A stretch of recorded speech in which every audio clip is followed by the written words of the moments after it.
السلام علیکم friends, murder trial series کے سلسلے کی آج یہ تیسری ویڈیو ہے اور اس میں ہمارا سبجیکٹ ہے پوسٹ مارٹم۔ آج ہم دیکھیں گے کہ مرڈر ٹرائل کے اندر، مرڈر کیس کے اندر ڈیورنگ انویسٹیگیشن پولیس کس طرح ڈیڈ باڈی کا پوسٹ مارٹم کرواتی ہے۔ جب انویسٹیگیشن آفیسر ہاسپٹل پہنچتا ہے یا موقع کے اوپر پہنچتا ہے تو ڈیڈ باڈی کو اپنے قبضے میں لے لیتا ہے، اس کا نقشہ صورتحال بناتا ہے جو ہم اس سے پہلی ویڈیو میں ڈسکس کر چکے ہیں۔ اس کے بعد درخواست برائے پوسٹ مارٹم بناتا ہے۔ یہ درخواست ہمارے سامنے ہے۔ سب سے اوپر تھانہ، کون سا تھانہ ہے، ڈسٹرکٹ، اور اس کے بعد یہ درخواست برائے پوسٹ مارٹم بخدمت جناب میڈیکل آفیسر صاحب THQ ہاسپٹل۔ آگے وہ جس ایریے میں ہاسپٹل ہے اس کا یہاں پہ نام آ جاتا ہے۔ جناب علی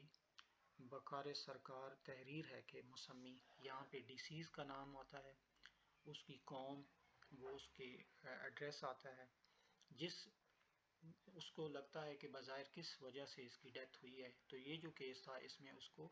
فائرنگ کر کے مارا گیا تھا، تو بذریعہ اسلحہ آتشی فائر لگنے سے مضروب ہو کر جاں بحق ہونا بیان ہوا ہے، جس کی درخواست برائے پوسٹ مارٹم مرتب کر کے اور نقشہ صورتحال، یہ ہم اس سے پہلی ویڈیو میں ڈسکس کر چکے ہیں، پوسٹ مارٹم مرتب کر کے اور نقشہ صورتحال کی تکمیل کر کے زیر حفاظت پولیس کانسٹیبل یا کوئی بھی پولیس آفیشل ہوگا جس کے زیر نگرانی زیر حفاظت وہ اس ڈیڈ باڈی کو ہسپتال پہنچائے گا۔ جو ڈیڈ باڈی کے ورثاء ہیں یا ان کے لواحقین ہیں، ان کے حوالے ڈیڈ باڈی نہیں کی جاتی ہے۔ زیر حفاظت کانسٹیبل برائے پوسٹ مارٹم ہمراہ شناخت کنندگان حوالے کی جا رہی ہے، یعنی موقع کے اوپر جن دو بندوں نے اس کو شناخت کیا تھا ان کو بھی اس کے ہمراہ بھیجا جاتا ہے۔ بعد پوسٹ مارٹم ناش وجہ موت یعنی کاز آف ڈیتھ سے شکور فرمائیں، ظاہری ملاحظہ ناش کرنے پر ضربات زائل ہیں، اس کی باڈی کے اوپر جو ضربات پائی گئی ہیں اس کا بھی وہ اپنے طور پر ذکر کرتا ہے۔ ضربات نمبر 1، ایک نشان زخم خونچگاں چھاتی پر سامنے بائیں جانب، خونچگاں کا مطلب ہے یعنی اس میں سے خون نکل رہا تھا۔ ایک نشان زخم خونچگاں پیٹھ پر درمیان میں، تو یہ وہ بتائے گا کہ یہ جو دو انجریز ہیں یہ بیسیکلی اس کیس کے اندر ایک فائر لگا تھا، یہ انٹری وانڈ ہو سکتا ہے، یہ ایگزٹ وانڈ ہو سکتا ہے، لیکن پوسٹ مارٹم کے اندر ڈاکٹر صاحب اس بات کا تعین کریں گے کہ اس میں کون سا انٹری پوائنٹ تھا، کون سا ایگزٹ تھا۔ دونوں انٹری پوائنٹ ہیں، اور اگر دونوں انٹریز ہیں تو ان کے جو ایگزٹ ہیں وہ کیوں نہیں ہیں، کیا گولی اندر ہی رہ گئی ہے، تو وہ ساری اپنی انویسٹیگیشن جو وہ پوسٹ مارٹم رپورٹ ہے اس کے اندر اس کا تفصیل سے ذکر کرتے ہیں۔ یہاں پہ تفتیشی افسر اپنا نام لکھتے ہیں جن کی طرف سے درخواست لکھی گئی ہے، اور جو ڈاکٹر صاحب ہیں پوسٹ مارٹم کرنے کے بعد پوسٹ مارٹم رپورٹ کا یہاں پہ نمبر لکھتے ہیں اور اس کے اوپر اپنی انڈورسمنٹ کر کے اپنے سائن کر دیتے ہیں۔ تو یہ تھی ہماری درخواست پوسٹ مارٹم۔ اب ہم دیکھتے ہیں کہ پوسٹ مارٹم رپورٹ جو ہوتی ہے وہ ڈاکٹر صاحب کس طرح تیار کرتے ہیں اور اس میں کن چیزوں کا ہم نے بطور وکیل خیال رکھنا ہے۔ جی فرینڈز، یہ ہے ہماری پوسٹ مارٹم رپورٹ جو قتل کے کیس کے اندر میڈیکل آفیسر پوسٹ مارٹم کرنے کے بعد تیار کرتا ہے۔ اس کو آج ہم تفصیل سے ڈسکس کریں گے۔ آپ نے تمام باتوں کو غور سے سننا ہے تاکہ آپ کو اس کی سمجھ آ سکے۔ Government of Pakistan Punjab health department post mortem examination report, book number, serial number, جو ہاسپٹل ہے اس کا آگے نام لکھا ہوگا، پوسٹ مارٹم رپورٹ کا یہاں پہ نمبر لکھا ہوتا ہے، کون سا سال ہے، جو ڈیسیز ہے اس کا یہاں پہ نام ہوگا، ایج ہوگی، sex, caste, father's name, residence, body brought by, یہاں پہ پولیس آفیسر کا جو بھی پولیس آفیشل لے کے آئے گا اس کا یہاں پہ نام لکھا ہوگا، اس کے تھانے کا نام لکھا ہوگا۔ آپ دیکھ رہے ہیں کہ یہاں پہ تھانے کا نام یہ اوپر لکھا ہوا ہے، آپ نے یہ دیکھنا ہے، اگر تھانے کا نام نہیں لکھا ہوا تو آپ ڈاکٹر کے اوپر جرح کے وقت یہ پوچھ سکتے ہیں کہ آپ نے یہ نہیں لکھا کہ کس تھانے کا یہ کیس ہے۔ یہاں پہ ڈسٹرکٹ نہیں لکھا ہوا، یہ آپ اس سے پوچھ سکتے ہیں کہ کون سا ڈسٹرکٹ ہے جس میں